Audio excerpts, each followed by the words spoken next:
Ya, halo, assalamualaikum warahmatullahi wabarakatuh. Selamat siang semuanya. Bersama sama lagi di sini. Kita ketemu lagi mengenai pembahasan CA. Kali ini ada yang menarik.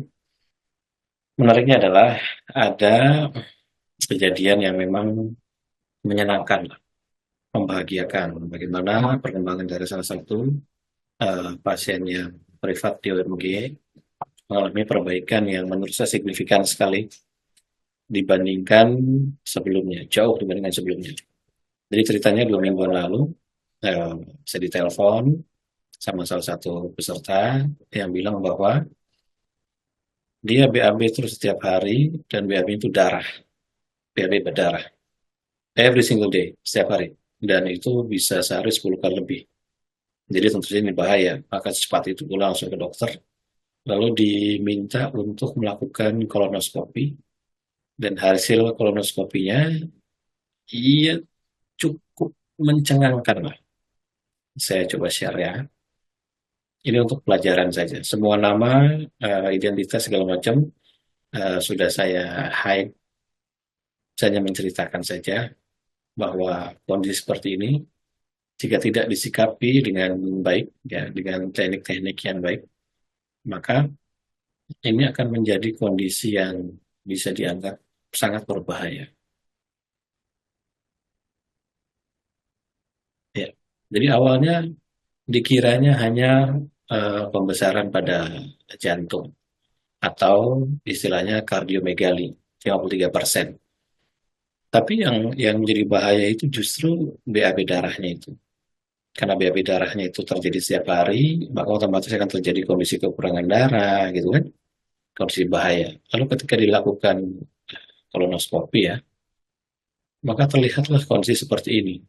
Jadi memang ada massa, ya, ada massa di kolonnya itu yang seperti ini dan selalu berdarah, selalu berdarah. Lalu kemudian diputuskan untuk biopsi karena dicurigai sebagai tumor, ya, maka diputuskan untuk biopsi untuk mendapatkan kepastian. Dilakukan biopsi, lalu kemudian ditunggu hasilnya, dan hasilnya sangat mengejutkan dan membuat stres. Kenapa?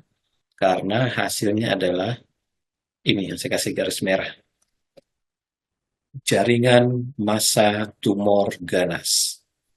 Ya, jadi kondisi yang tadi Anda lihat itu dari mulai kardiomegali yaitu tidak terlalu signifikan, ternyata yang berdarah itu harus diwaspadai, lalu dilakukan kolonoskopi, lalu kemudian kelihatan darahnya keluar dari tonjolan itu tidak berhenti, baru kemudian dilakukan biopsi dan dari hasil biopsi tegak diagnosa sebagai jaringan massa tumor ganas yang membentuk struktur trabekular dan pulau-pulau tidak teratur infiltratif.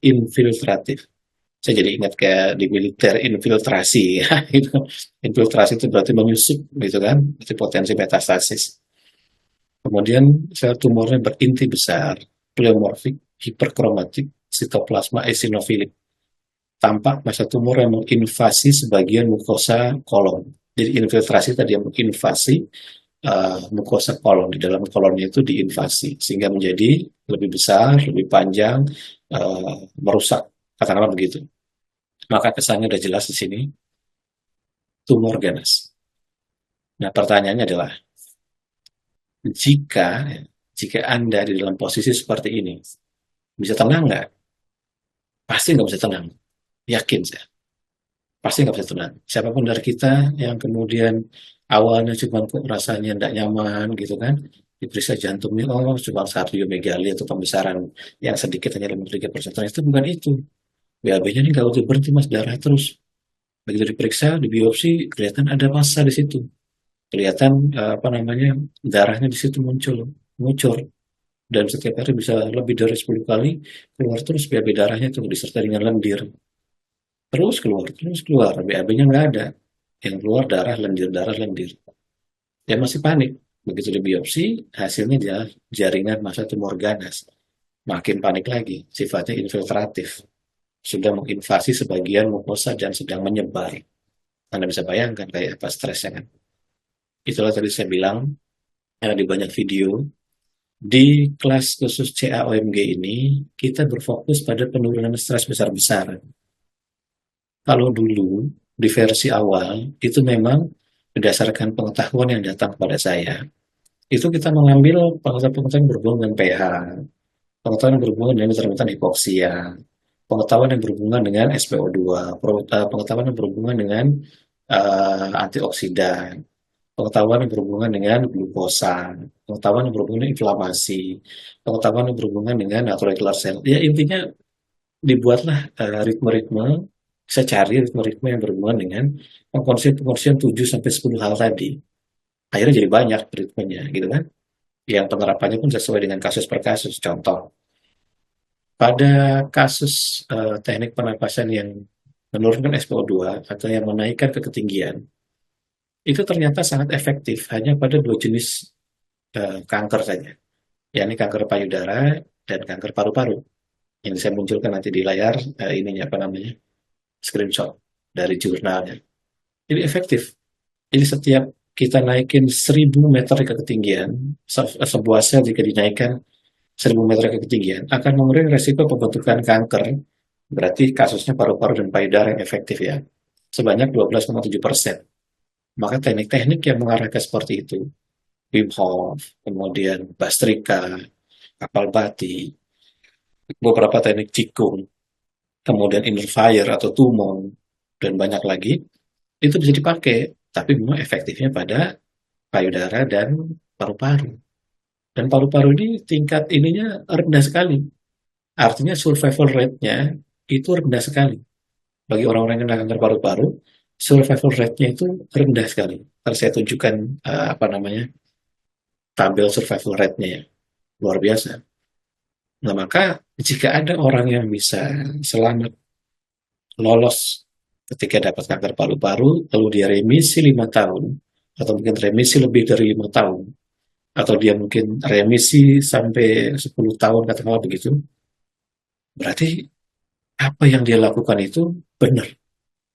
Dan studi kasus OMG yang saya tangani pasien privat adalah kanker paru-paru stadium 4, sekarang sudah masuk, itu sudah melewati 5 tahun remisi lewat pernapasan. Nah, kasus ini juga baru buat saya. Nah, kemudian singkat cerita, eh, si ibu ini kemudian telepon saya, minta bimbingan, kemudian saya arahkan untuk ikut kelas CA, tapi minta lebih intensif lagi, maka dibuatlah privat, yang saya home visit datang ke rumahnya langsung, dan pada titik itu, saya ajarkan materi yang merupakan materi pengembangan di OMG, yang memang sebenarnya harapannya adalah ini materi yang dulu dipakai untuk kelas CA di awal 2 tahun lalu. Jadi ritmenya tidak banyak-banyak, lebih banyak pemahaman. Dan ketika pemahamannya dimengerti dengan benar, maka pasien punya cara untuk menurunkan stres besar-besaran. Karena begini, bolehlah Anda makan dihitung, kalori dihitung, organik, dibersihkan dengan sangat bersih gitu kan. Tapi kalau stresnya tinggi, itu nyaris nggak ada gunanya. Bolehlah ada olahraga, ini itu segala macam gitu kan. Tapi justru kalau stresnya tinggi juga nggak ada gunanya. Maka dalam pikiran saya, mesti harus ada strategi yang proven untuk bisa menurunkan stres besar-besaran. Harus proven. Nah, pertanyaannya bagaimana cara ini membuktikan proven atau tidak? Ya, karena ada banyak teknik-teknik pernapasan di luar sana. Ada banyak motivator-motivator di luar sana yang mungkin dia bisa bilang, oke, kita harus terima, kita maafkan diri kita sendiri, semua kata-kata positif kita munculkan, gitu kan. Semua visualisasi positif kita munculkan. Tapi ternyata nggak hilang-hilang juga kankernya. Problemnya apa? Nah, kemudian diketahui bahwa berdasarkan pengamatan belasan tahun dan ratusan pasien CA yang saya privatin begitu, ternyata problemnya adalah kegagalan dalam mengkondisikan gelombang di otak, otak kepala, gelombang di jantung, dan gelombang di pencernaan, di perut. Nah, jika gelombang di otaknya masih pada kriteria sibuk, maka apapun yang Anda omongkan, Anda bayangkan, Anda rasakan, itu kecil kemungkinannya untuk terjadi. Jika gelombang di jantungnya sibuk, juga sama. Jika gelombang di perutnya, pencernaannya sibuk, juga sama. Tapi kan saya bisa ngulang-ulang terus. Iya betul, tapi CA ini nggak sama dengan penyakit yang lain. CA ini bisa kejar-kejaran dengan waktunya sangat cepat sekali. Jadi kalau Anda melakukan gambling, katakanlah begitu, untuk sekedar asal ngomong positif, ya Tuhan, saya percaya kebesaran, saya yakin kebesaran dan sebagainya, kira-kira begitulah, bahwa saya akan disembuhkan, saya pasti sembuh. Tapi pengkondisian gelombang otak Anda masih sibuk, gelombang jantungnya masih sibuk, gelombang pencernaan masih sibuk. Itu kecil kemungkinan akan terwujud atau terjadi. Kecil kemungkinan. Ya mungkin ada persentase kecil sekali. Maka di kelas khusus C ini pendekatan materinya adalah pengkondisian agar pasien mampu mengkondisikan gelombang otaknya masuk pada frekuensi rendah, yakni alfa, theta, dan delta. Bisa masuk ke alfa, bisa turun lagi ke theta, dan bisa turun lagi ke delta, dan di antara tiga itu terus-terusan di dalam kesehariannya, baik saat mata dipejamkan maupun saat mata dibuka. Dasarnya itu.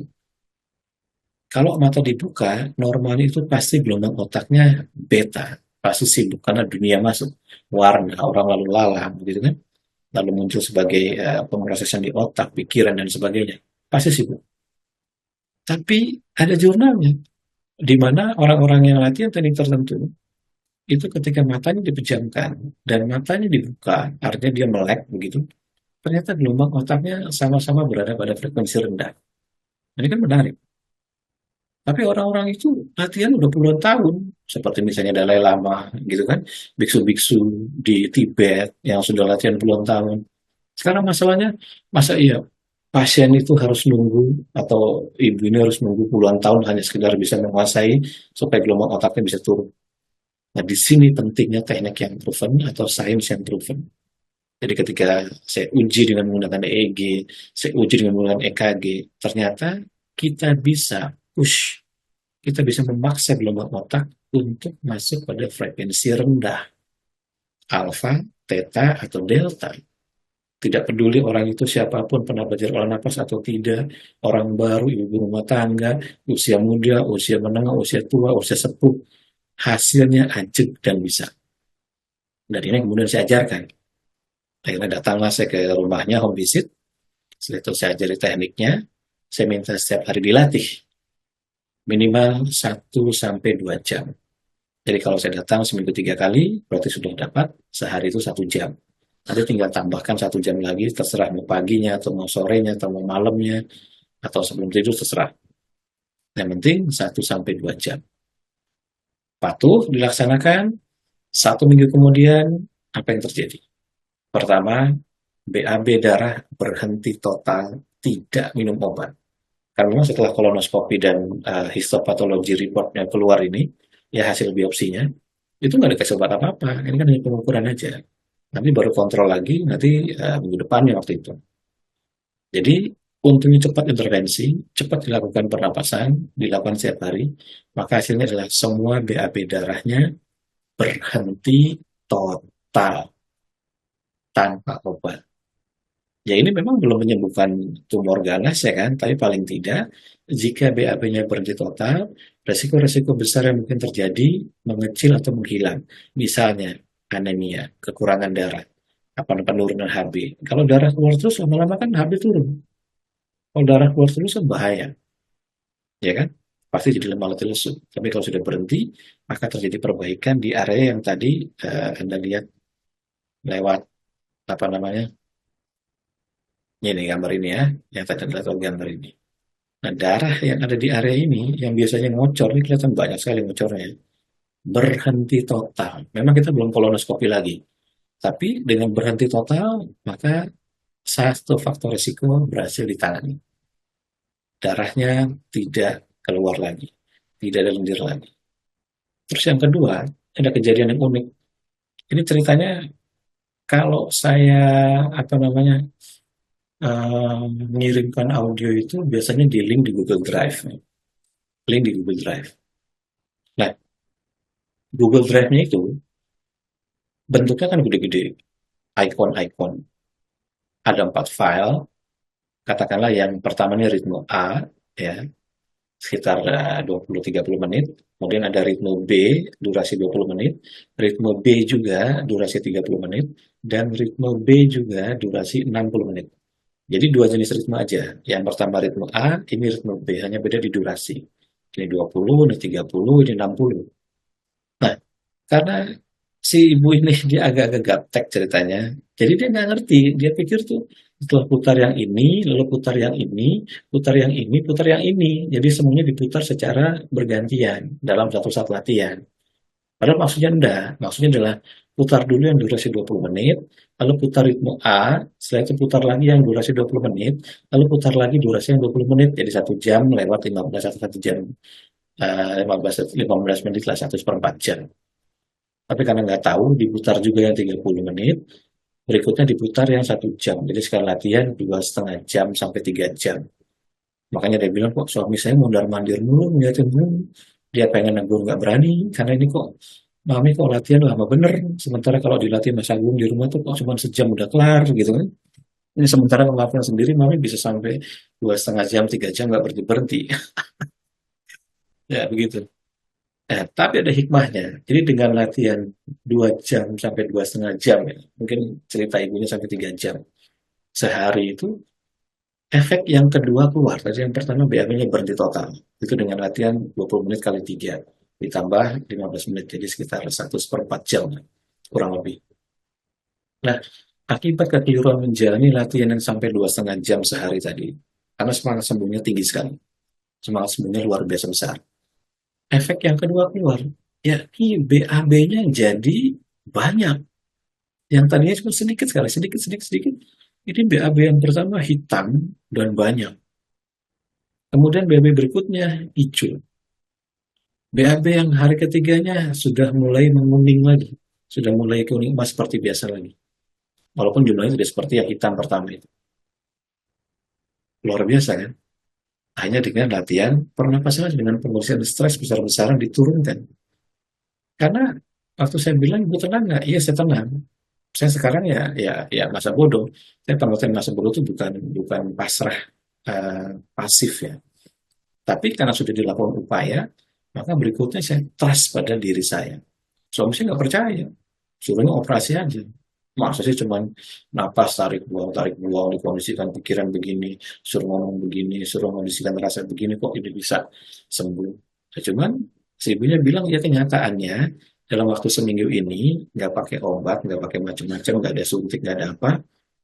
BAB yang tadinya selalu darah setiap hari dalam diri itu berhenti total.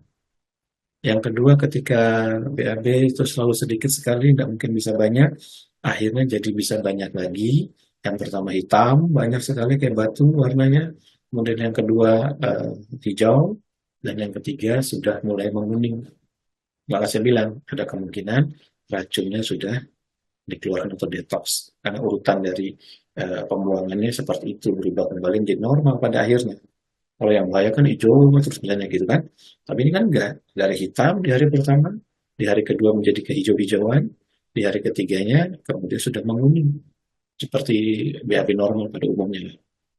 Kemudian yang ketiga, intensitas rasa sakitnya mulai berkurang. Intensitas rasa sakitnya mulai berkurang. Jauh lebih tenang secara mental, jauh lebih berani secara nyali. Dan latihannya sekarang lebih rajin dan lebih menikmati. Karena seperti sudah melakukan kontemplasi. Karena saya bilang begitu, 3 otak mewakili pikiran ibu, visual ibu. Jadi ibu kondisikan untuk tundukkan pikiran ibu dari overthinking, ketakutan, kecemasan yang ada di hati. Kalau ibu tundukkan hati ibu dari kekhawatiran, ketakutan, kecemasan, ketidakyakinan, keraguan-raguan, ditundukkan. Kalau ibu tundukkan pencernaan ibu, good insting, nalurinya diarahkan ke yang benar, keberaniannya juga diarahkan untuk sembuh.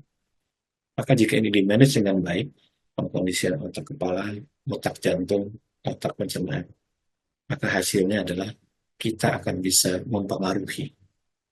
Jadi kalau di dalam teori OMG pada kelas usia yang baru, pengkondisian 3 otak ini akan menciptakan efek yang disebut dengan the observer effect. The observer effect. Jadi efek kita menjadi observer. Ini seperti penelitiannya double slit. Double slit itu ada sepertinya benda gitu kan, yang ada ruang dua ini, lalu ditembakkan sinar partikel gelombang. ya kan? Nanti ada orang yang mengamati dan ada yang tidak. Dan hasil pengamatannya akan sesuai dengan apa yang diinginkan oleh pengamat ini. Jadi kalau pengamat itu pengennya adalah, ini nanti yang akan kelihatan ini dua baris sinar. Makanya muncul dua baris sinar di situ. Tapi kalau nggak ada pengamatnya, maka sinar ini akan spread. Tapi kalau ada pengamat, maka pengamatnya menghendaki sesuatu terjadi di situ, maka apa yang diamati akan menjadi realita pada percobaan double slit itu. Nah, ini yang kita mau. Kita sebagai pengamat, kita mengamati otak, kita mengamati yang ada di dalam otak kepala, kita mengamati yang ada di dalam otak jantung, kita mengamati yang ada di pencernaan. Dan dengan teori eksperimen double slit berdasarkan di observer effect tadi, harusnya kita menghendaki apa yang keluar dari pikiran otak kepala kita, apa yang keluar dari jantung kita, apa yang keluar dari pencernaan adalah apa yang tadi kesembuhan yang kita mau. Dan itu nanti akan diajarkan di workshop 2 hari khusus CA. Kalau ibu ini udah duluan, karena nanti mau keluar negeri, diajarkan anaknya untuk periksa di sana. Jadi sebelum saya berangkat, Mas, saya belajar dulu deh materi workshopnya. Sebelum nanti workshopnya diadakan, ya boleh. Ya, ya menjadi subjek. Subjek. Jadi saya terima kasih sama ibu ini untuk mengizinkan nanti lihatnya duplikasikan. Tapi jangan khawatir, semuanya mau betul. Semua rasa dijamin. Ya, jadi ini pelajaran bahwa sebersih apapun kita cari makan, ya untuk CA, organik, dihitung kalorinya, terus berbagai macam jenis variasinya, warna sayurnya, warna buahnya, dan sebagainya. Kalau stresnya masih tinggi, juga ya efeknya kecil sekali. Memang ada dampaknya, tapi kecil sekali. Kenapa? Anda sudah low carbs, makannya yang sangat-sangat mungkin katakanlah very low carbs, tapi stresnya tinggi. Maka stres itulah nanti akan dikonversi menjadi gluconeogenesis, ini pembentukan glukosa mandiri tanpa asupan makanan. Maka secara langsung, efek dari stres tinggi inilah yang menghidupi sel-selnya. Karena kita sudah sepakat, Boccia itu sangat doyan sekali dengan pertama glukosa, yang kedua glutamin. Nah, maka dengan latihan selama 1,5 sampai 2,5 jam tadi, Anda kalahkan. Kalahkan kebosanan. Ya kan? Kalahkan rasa malas. Cuma duduk aja, nggak disuruh berjurus, lari ke sana, kemudian capek. Ya kan cuma disuruh duduk aja. Atur yang ada di dalam pikiran, di dalam otaknya. Atur yang ada di dalam jantung, gelombang jantungnya. Atur yang ada di dalam pencernaan atau gelombang perutnya. Jika itu bisa dilakukan, turun stres besar-besaran, maka ini justru bisa jadi solusi untuk sembuh tanpa obat dan berpotensi berpeluang sembuh tanpa kemo. Tentu dalam batas-batas tertentu. Kita tidak membenturkan antara latihan tradisional dengan kemo. Itu hanya pilihan saja. Tapi jika pengkondisian yang bisa dilakukan, mudah-mudahan jadi jalan yang baik. Jika Anda tertarik belajar metode ini, sampai ketemu nanti di workshop 2 hari WMG khusus CA. Ini untuk umum, siapa saja boleh. Sebagai preventif, nggak cuma dulu hanya pasien CA. Tapi kalau Anda rezeki, jika Anda misalnya ada rezeki, mau ikut, disarankan. Karena bonusnya adalah 36 kali sesi, pendampingan kelas Zoom, khusus materi yang diajarkan di camp nanti, di workshop nanti. Jadi ini ada 3 bulan setelahnya, Anda free. Jadi disarankan, jika Anda ingin memahami metode ini tidak berhubungan dengan energi. Anda tidak disuruh mengumpulkan energi di pusar. Anda nggak disuruh mengumpulkan energi di daerah-daerah tertentu, tidak ada. Ini murni bagaimana menggeser gelombang otak dari sibuk menjadi tidak sibuk, proven. Menggeser gelombang jantung dari stres jadi tidak stres, proven. Maka pada titik itu, stres menurun besar-besaran. Yang biasa, sampai ketemu di workshop 2 hari. Assalamualaikum warahmatullahi wabarakatuh. Selamat siang semuanya.